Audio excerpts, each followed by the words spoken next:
सगळ्यात महत्वाचं की आता सकाळी आमचं डिस्कस झालंय आणि आपल्याला मेन फोकस करायचं आहे की create 20 consumers in a week. आठवड्यात पण करू शकता, स्पीड मोठा असेल तर. महिन्यात केलं तरी आपलं काम होणार आहे. पण जर तुम्हाला खरंच वाटतं की आपल्याकडनं मोठं काम होऊ शकतं, तर आठवड्यात 20 कन्झ्युमर करायला मला काय वाटत नाही की प्रॉब्लेम येऊ शकतो. ते होऊ शकतात. तर सगळ्यात महत्वाचं की आत्ता 20 कन्झ्युमर करायचा उद्देश काय माहितीये का, की स्वतःचे पैसे खिशातून न जाता बिझनेस व्हायला पाहिजे. स्वतःचे पैसे खिशात टाकावे लागतील, पीव्ही करत बसा असं म्हटलं की लोक पळून जातात, बाबा काहीतरी प्लॅन सांगतायत. तर सगळ्यात महत्वाचं, वाय बिझनेस, बिझनेसच का करायचा. तर आता एक तुम्हाला प्रश्न विचारतो, व्हॉट इज बिझनेस, बिझनेस म्हणजे काय, तुम्ही बोलू शकता. तर बिझनेस म्हणजे काय, तर तुम्ही सांगाल की पैसे गुंतवायचं, काहीतरी बिझनेस सुरू करायचा, वेळ द्यावा लागतो, कॅपिटल लागते, इन्व्हेस्टमेंट लागते. पण त्याचा सगळ्याचा अर्थ तसा नाही. बिझनेसचा मिनिंग काय माहितीये का, man who create something from nothing. म्हणजे तुमच्याकडे खिशात रुपया सुद्धा नसताना तुम्ही त्यातनं काहीतरी स्वतःचं विश्व उभं करणं, याला म्हणायचं बिझनेस. पण आता नॉर्मली जर आपण बघितलं, व्याख्या कळाली का, a man who create something from nothing, त्याला म्हणायचं बिझनेस. आता पण नॉर्मली बिझनेसकडे आपण कुठली लोक वळत नाहीत. आपण आहे सगळी पगारी माणसं, म्हणजे चांगलं शिकायचं आणि कुठेतरी नोकरीला लाग, ही सगळ्यांची डेफिनेशन झाली आहे. पण सध्या नोकऱ्या आहेत कुठं, तर नोकऱ्या सुद्धा मिळत नाही. शिकून पण अनएम्प्लॉयमेंट भरपूर वाढली आहे. मग आता हे सगळं असताना जर एक तुम्ही विचार केला साधारणपणे, ऍक्च्युअल फॅक्ट काय, आत्ताच्या लोकांना व्हॅल्यू ऑफ मनी, आत्ताच्या पिढीला ती माहिती नाहीये. ओके. आपलं लहानपण जर आपण बघितलं तर आपण, मला वाटतं की रॉकेल कंदिलावरती वरती आपण अभ्यास केलाय. घरामध्ये लाईट नव्हती. थोडक्यात विचार असा करायचा म्हटलं तर आपल्या वडिलांना काय अशी नोकरी, पगार होता नव्हता, बऱ्याच लोकांना तर नाके बराबर होता. त्याच्यानंतर आपण आंतरदेशीय पत्र बघितलंय. आपल्याकडे अँड्रॉइडचा मोबाईल नव्हता. ओके, आंतरदेशीय पत्र आपण लिहायचो. या सगळ्या गोष्टी होत्या. आपण सरीला कधी पैसे मागितले नाहीत. आणि आता आपण मुलांना, जर तुम्ही म्हटलं की आमच्या काळात अँड्रॉइड मोबाईल नव्हते, तर त्यांना ते पटणार नाहीये. पण आता ती वस्तुस्थिती आहे. म्हणजे आता लोकांना एक लाईफस्टाईल आली आहे.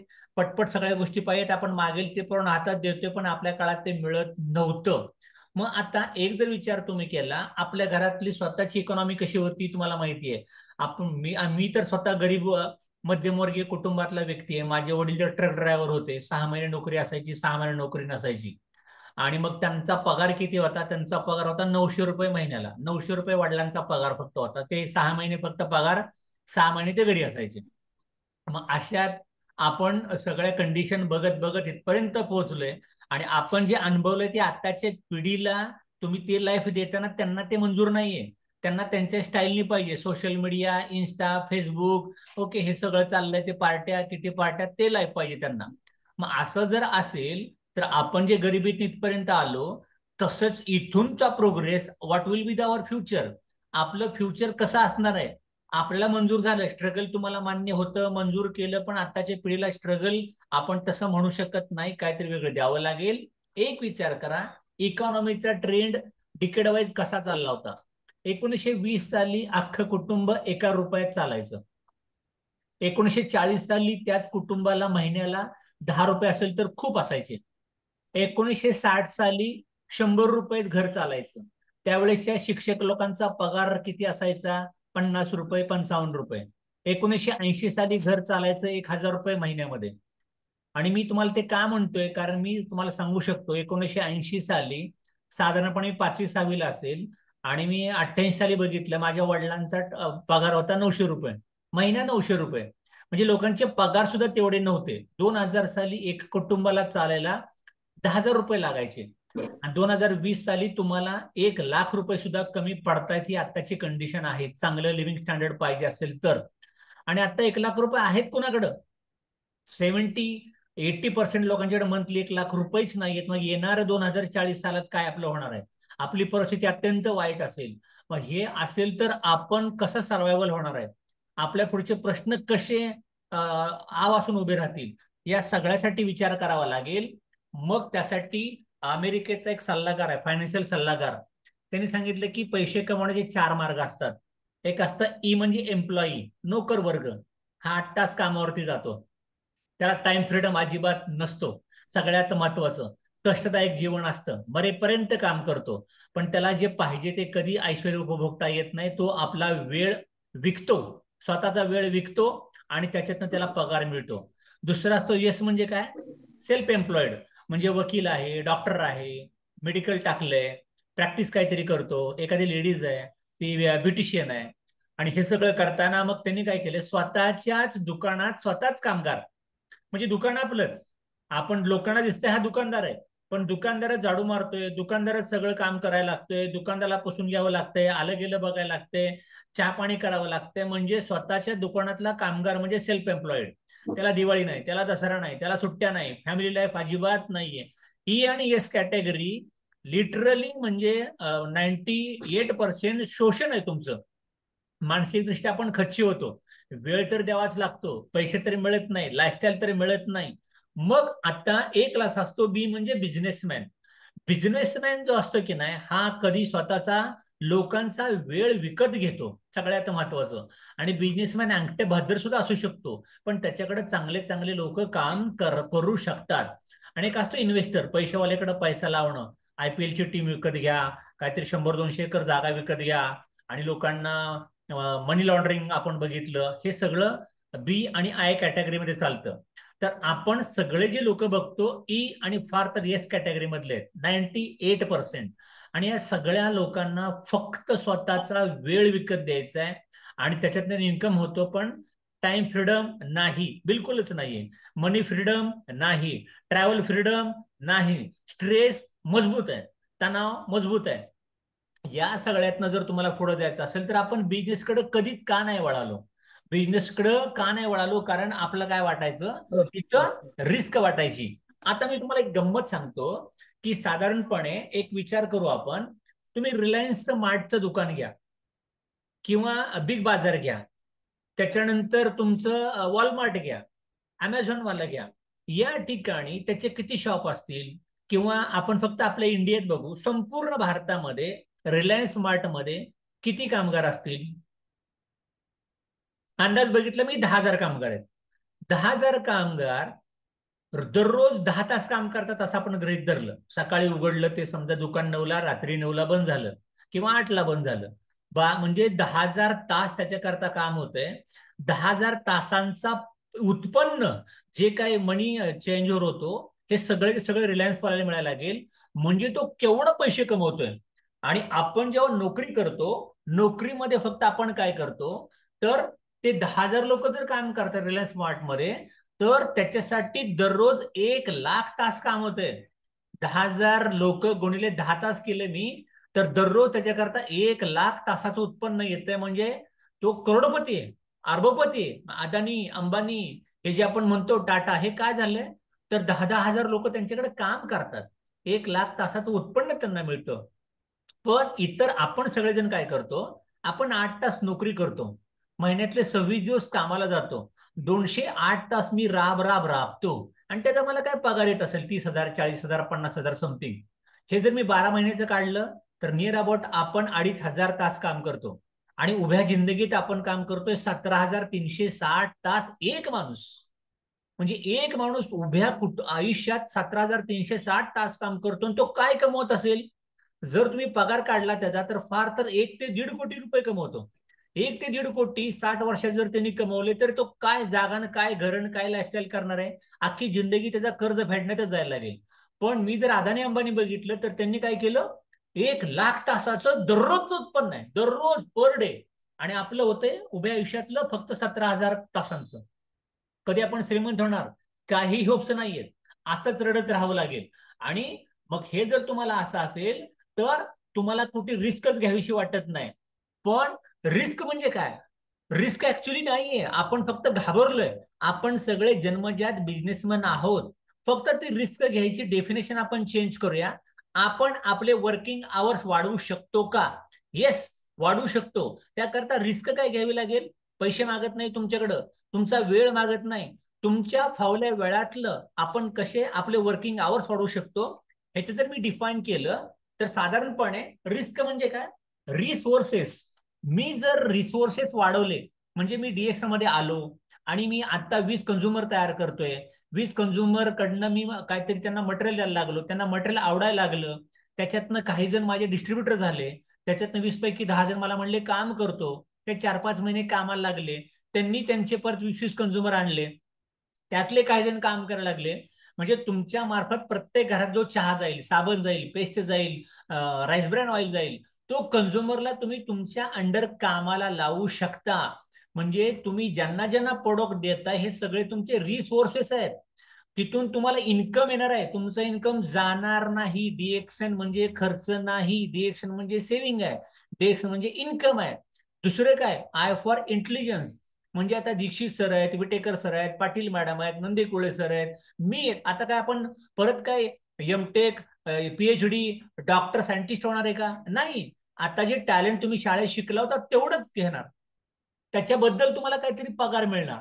पण आपल्या टीम मध्ये जी आपण 1000, 2000, 5000 लोकांची टीम तयार करू, आपल्या टीम मध्ये काही डॉक्टर्स असतील, काही वकील असतील, काही फार्मा स्टुडंट्स असतील, काही कॉलेजची पोरं असतील, त्या सगळ्यांची हुशारी माझ्यासाठी काम करणार आहे.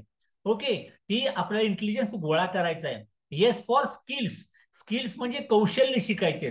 कौशल्य म्हणजे काय, हो मीटिंग कशी घ्यायची, वन टू वन कसं भेटायचं, सर्व्हिस चांगली कशी प्रोव्हाइड करायची, ओके, इव्हल्ट कसं पाहायचं, माझा बोनस कसा निघतो, माझा बोनस कसा वाढतो, स्ट्रक्चर कसं पाहायचं, हे स्किल्स म्हणजे कौशल्य मला शिकावे लागतील. आणि मी जर नवीन काही शिकणार नसेल तर त्यातला यश जर निघून गेला तर खाली राहतं किल, आहे त्या घरात मारावं लागेल. माझ्याकडनं दुसरी प्रॉपर्टी वडिलोपार्जित झाली तेवढीच राहिली, पण मी काहीच करू शकलो नाही उभ्या आयुष्यामध्ये, ही खंत आपल्या आईबापांना वाटता कामा नये. आपल्या मुलांच्या समोर आपला एक एकदम असा प्रोफेशनल आपला पप्पा मम्मी म्हणजे बिझनेसमन दिसले पाहिजेत, कमर्शियल ॲटिट्यूड दिसले पाहिजेत. तर ती कौशल्य आपण गोळा करूया. कुठनं गोळा करायची, के फॉर नॉलेज. आपण नॉलेज घ्यायचे. कुठनं नॉलेज घ्यायचं, आता आपण एक छोटीशी मीटिंग करतोय, ह्यातनं मला काहीतरी नॉलेज मिळतंय. दररोज दुपारी 12 वाजता तुमच्या मोबाईलवरती एक मीटिंग असते, डीएक्सएन डीएमआय ऑफिशियल युट्यूब चॅनलला. दररोज संध्याकाळी 7 वाजता एक मीटिंग असते आरबीसी युट्यूब चॅनलला. ओके, त्याच्यानंतर आपण फिजिकल मीट केल्या, त्याच्यानंतर आपण काही आपल्या प्रॉस्पेक्टकडे गेलो. हे नॉलेज मला शिकायचंय, आणि ही रिस्क जर तुम्ही घ्यायला तयार असाल तर रिस्क आहे तो इश्क आहे. यातनं पैशाचा पाऊस आपण नक्की पाडू शकतो. मग रिसोर्स तयार करताना काय करायचं, मला कंझ्युमर वाढवायचे आहेत, आणि हे जर तुम्ही घ्यायला तयार असाल, हे रिस्क घ्यायला तयार असाल, तर तुम्हाला पाहिजे तेवढा मंथली इन्कम नक्की मिळू शकतो. रिसोर्स काय करायचं, कमीत कमी मला 1 वर्षभरामध्ये, मी तर खूप मोठा आकडा लिहिलाय, 1000 कंझ्युमर्स. 1000 कंझ्युमर्स जर दररोज 1 तास काम करायला लागले, 1000 कंझ्युमर्स मी 1 दिवसात नाही मागत आहे, 2 दिवसात नाही मागत आहे, साधारणपणे हे काम करायला तुम्हाला 2-3 वर्ष लागली असं समजा. आणि यातनं मी 1000 कंझ्युमर्स माझ्या टीमचे वाढवले. म्हणजे समजा आता विटेकर सरांनी कंझ्युमर आणला, विटेकर सरांनी 10 कंझ्युमर आणले, नंतर 20 कंझ्युमर दीक्षित सरांनी आणले, 20 कंझ्युमर पाटील मॅडमने आणले, ह्या सगळ्या कंझ्युमरची ऍडिशन तुमच्याकडे येणार आहे. तुमच्या कुणाच्याही खालच्या टीम मधला कंझ्युमर तुमच्या पीव्ही मध्ये ऍड असतो. जर माझ्या अंडर 1000 कंझ्युमर आले आणि ते दररोज 1 तास काम करायला लागले, तर दररोज 1000 तास काम व्हायला लागेल. दररोज 1000 तास जर काम झालं तर एका महिन्यात 30,000 तास काम होईल. आणि मग अशी मी तुम्हाला काय हिशोब दाखवला होता, उभ्या जिंदगीमध्ये अख्ख्या 60 वर्षाच्या काळात आपण फक्त काम करतो 17,000 तास. त्याच्या डबल काम व्हायला लागेल, दर महिन्याला तेवढा इन्कम तुमचा येऊ शकतो, एवढं अर्निंग करू शकतो. 1000 कंझ्युमर सोडा, आता आपण 100 वरती टार्गेट घेऊ. 100 सोडा, आता आपण 20 कंझ्युमरचं टार्गेट जरी घेऊन चाललो तरी त्यातनं बरंच काय घडू शकतं. ही कंझ्युमरची पॉवर आपण तयार करू. आणि हे कुठून तयार करायची आहे, कशाचे कंझ्युमर आणायचे, डीएक्सएनच्या प्रोडक्ट कंपनी जे प्रोडक्ट बांधतात त्याचेच कंझ्युमर, ब्रँडेड. म्हणजे आता मला वाटतं परवा दीक्षित सरांच्या आपण घरी बसलो होतो आणि काय बोललो, की समजा आता Whitaker madam, Patil madam, Dikshit madam गेल्या डीमार्ट मध्ये आणि घेऊन आले 5-5 हजार रुपयाचा किराणा माल. त्याने काय केलं, 5 लक्ष साबण द्या, त्याच्यानंतर 2 सर्फ एक्सेल द्या, त्याच्यानंतर एक मला गोड तेलाचा 5 लिटरचा कॅन द्या. कुठल्या पण कंपनीचा दिसेल त्या कंपनीचा माल घेऊन घरात आल्या. पण तो जो माल घरात आणला होता हा तुमचा खर्च होता. पण असे कुठले ब्रँड आणले तुम्ही, की जर तो ब्रँड घरात आला तर तुमचं लाईफ ब्रँडेड बनणार आहे. जर तुम्ही डिएक्सनचा साबण आणला तर साबण आला, पीव्ही आले, पैसे आले, ब्युटी आली, आरोग्य आलं. तेल आणलं तर त्यातनं पीव्ही आले, एसवी आले, बोनस आला, तुमचं हेल्थ बनली. विकलं, पैसे आली. म्हणजे मी ब्रँडेड प्रोडक्ट घरात आणणार डीएक्सएनचे आणि माझी लाईफस्टाईल मी ब्रँडेड बनवणार. म्हणजे कंपनी एक नंबर काम करते. गेली 30 वर्ष ती मार्केटमध्ये आहे. आणि डॉक्टर लिम सर पॉवरफुल माणूस आहे, रिसर्च कंपनीचा स्वतःचा आहे. ओके, सगळ्यात महत्वाचं मॅन्युफॅक्चरिंग कंपनीचं आहे, फॅक्टरी कंपनीची आहे, सगळ्यात महत्वाचं. त्याच्यानंतर सर्टिफिकेशन सगळं त्यांना मिळालेलं आहे. आणि आपणच डिस्ट्रीब्युटर आहोत. म्हणजे सगळ्यात म्हणतात त्याला की वन ड्रॅगन कंपनी, सगळं आपल्या मालकीचं आहे. आणि यांचे रिसर्च एवढे चालू आहे की अगदी 115 रुपयाचं कंबोच्याचं प्रोडक्ट पण ते आणतायत, मिठाचे प्रोडक्ट आणतायत, तेलाचे प्रोडक्ट आणतायत. तर तुमच्या गावातला कुठलाच माणूस दुकानात न जाता हळूहळू तुम्हाला छोटासा स्वतःचा मॉल घरातच बनवायचा आहे. तुमच्या घरातच एक दुकान व्हायला असेल आणि ते दुकान तिथूनच सगळं सप्लाय होणार आपापल्या टीमला. आपण हे करूया. मग कुठलं कुठलं प्रोडक्ट घरात बदलायचं? एक टूथपेस्ट आहे. टूथपेस्टची माहिती तुम्हाला सगळ्यांना आहे. पण टूथपेस्टचं आत्ताचं इंडियातलं मार्केट किती आहे माहितीये का? 12,000 करोड रुपयाचं मार्केट आहे इंडियातलं. एवढं मोठं मार्केट आहे. आणि मग हे जे मोठं मार्केट आपल्यापर्यंत आलंय त्याच्यात आपली एक 150 ग्रॅमची पेस्ट आहे. एक पेस्ट 75 ग्रॅमची आहे. ती 235 रुपयाला आपण खालची पेस्ट प्रमोट करणार आहे. 235 रुपयाची 75 ग्रॅमची तुम्हाला कितीला पडते? 195 रुपयाला. 40 रुपये मार्जिन आहे. सगळ्यात महत्वाचं 60 पीव्ही झाले. पेस्टची माहिती तुम्हाला सगळ्यांना आहे. नंतर आपल्याकडे चहा आहे. चहाचं मार्केट किती आहे भारतामधलं? 10,000 करोड रुपये. Okay, compound annual growth ratio दरवर्षी 1% चहाचं मार्केट वाढतच आहे. दरवर्षी तुमच्या 7% टूथपेस्टचं मार्केट वाढतच चाललंय. मार्केट कमी होत नाही. चहाची माहिती तुम्हाला सगळ्यांना आली आहे. त्याच्यानंतर आता काल आम्ही एक मिटिंग घेतली पुण्यामध्ये. तिथे एक लेडी आली होती फलटणची आणि ती काय सांगते माहितीये का? की मला म्हणजे तिला 2 मुलं आहेत आणि दुसऱ्या मुलाचा जन्म झाल्यापासून ती काय करते माहितीये का? रोज सकाळी उठल्या उठल्या 3 लिटर पाणी, एक पातेलं येते स्टीलचं पातेलं, 3 लिटर पाणी खळाखळा उकळते आणि त्याच्यात आपला 1.5 चमचा चहापत्ती टाकते ते बंद करून. आणि ते काळं पाणी फक्त ती पितीये.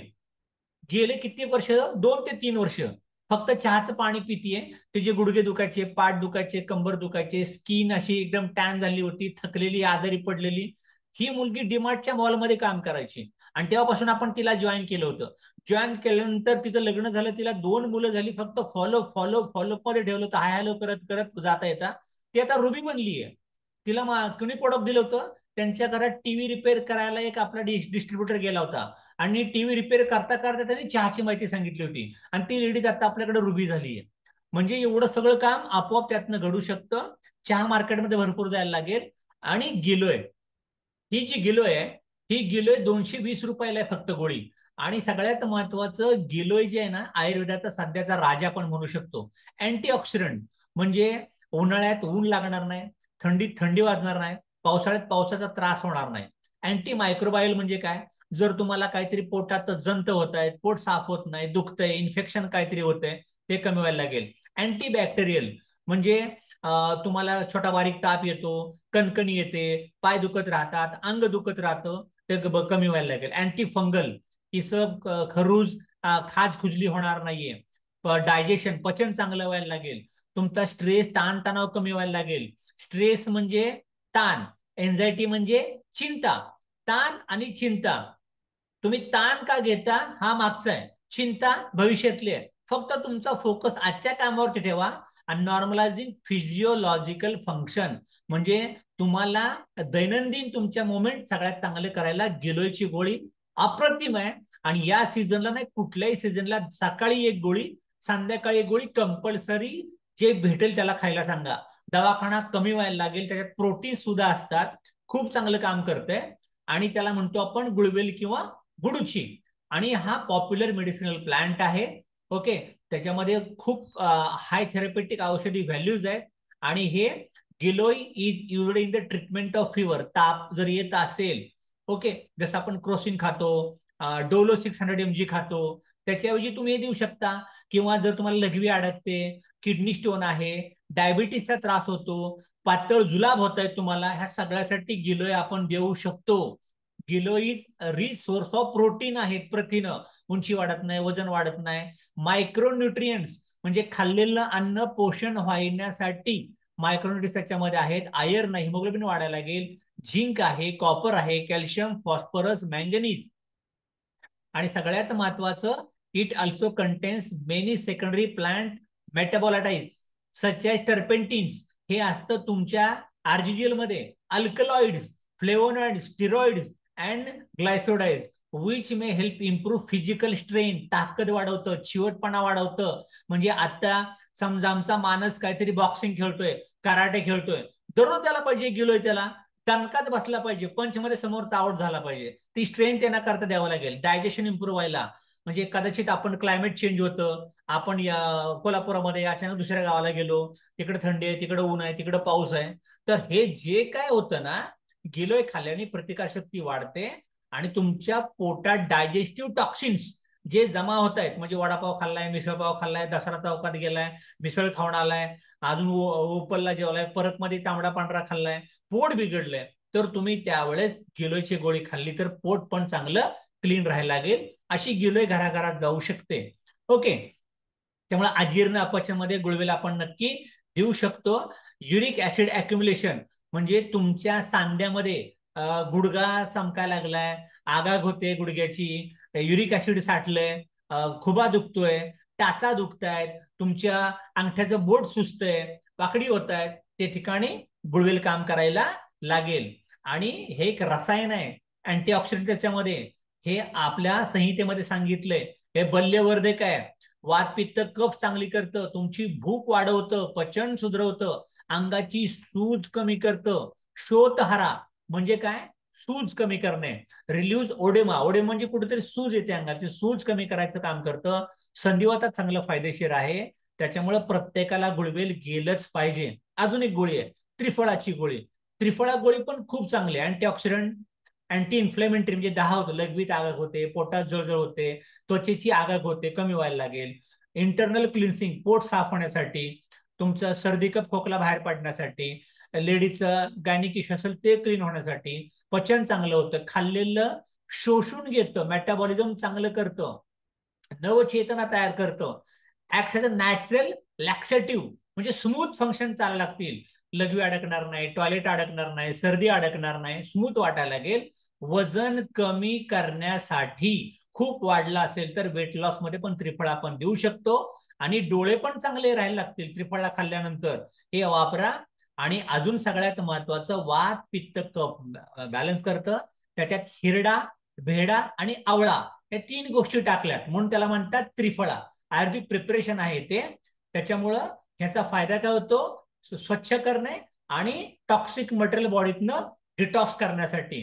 त्याच्यामुळे हे जर तुम्ही वापरलं तर सगळ्यात महत्वाचं, हे टॅनिन्स, गॅलिक ऍसिड, इलॅसिक ऍसिड अँड, हे जे लिहिलंय की नाही, हे गुगलला जाऊन जरा बघत जा, एन्जॉय म्हणून तुम्हाला सगळी माहिती कळायला लागेल.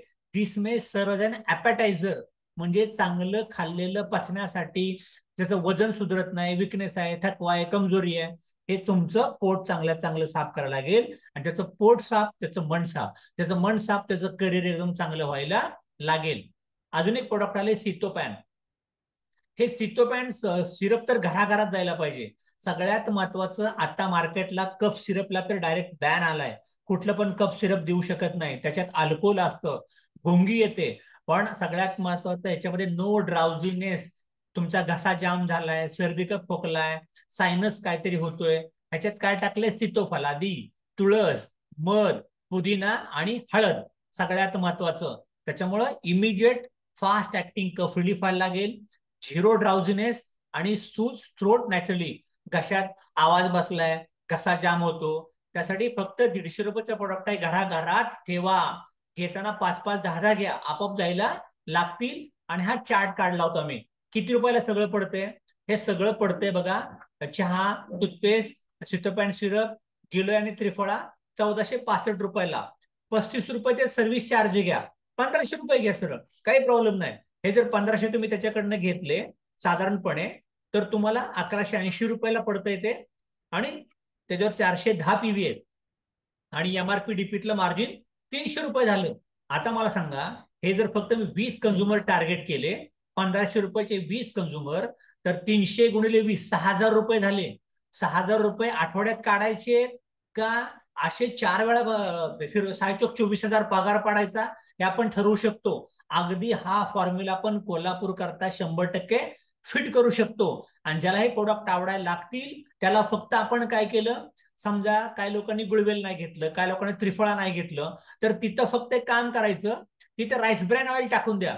बरोबर काय व्हायला लागेल माहितीये का, तिथं 2 लिटरची भरणी आतमध्ये जातीये. समजा जर गिलोय त्रिफळा एकदा घेतलाय, लगेच काय तो संपत नाहीये. ओके, कारण त्या बॉटल 2-2 महिने जातील. मग कधी तुम्ही राईस ब्रॅन ऑइल पण फिरवू शकता. म्हणजे हे जर 20 कंझ्युमर तुम्ही करायला तयार असाल तर साधारणपणे 20 कंझ्युमर जर पकडले, 20 चोक 80, 8,000 पीव्ही, जोक नाही. एका महिन्यामध्ये 8 चोक 32,000 पीव्ही होतील. आणि जर तुमचे तेवढे कस्टमर झाले तर, पण अगदी 20 जरी झाले तर कमी नाही बरं का. 8,000 पीव्ही जर तुम्ही करायला लागला आणि जर तुमचा कॉन्फिडन्स वाढला, एमआरपी डीपी 6,000 रुपये आली आणि 8,000 पीव्ही पण पडतायत दर महिन्याला, असं तुम्ही एकट्याने काम केलं, तुमचा कॉन्फिडन्स हा चौघांचा वाढला. या चौघांनी पुढच्या महिन्यामध्ये अशी 2-2, 4-4 लोक जर तयार केली त्या 20 मधली, तर बिझनेस कुठल्या कुठं जाईल. विटेकर सर, फक्त 6 महिने इमानदारीत याच प्लॅनवरती जर तुम्ही रन केलं तर आता गंमत काय माहितीये का, 8,000 पीव्ही होतात आपले 20 कंझ्युमरच्या मागं. पण तुम्ही जर फक्त 4-4 हजार पीव्ही सलग 3 महिने करताय तर तुम्हाला एक लॅपटॉपची बॅग फ्री आहे. आणि जर तुम्ही 6-6 हजार पीव्ही करताय सलग 3 महिने, तर तुम्हाला एक ट्रॉली बॅग पण आहे, एक लॅपटॉपची बॅग पण आहे. या ऑफरमध्ये तुम्ही चौघच्या चौघ डायरेक्ट बसताय. बिंदा सुरुवात करा, अजिबात थांबू नका.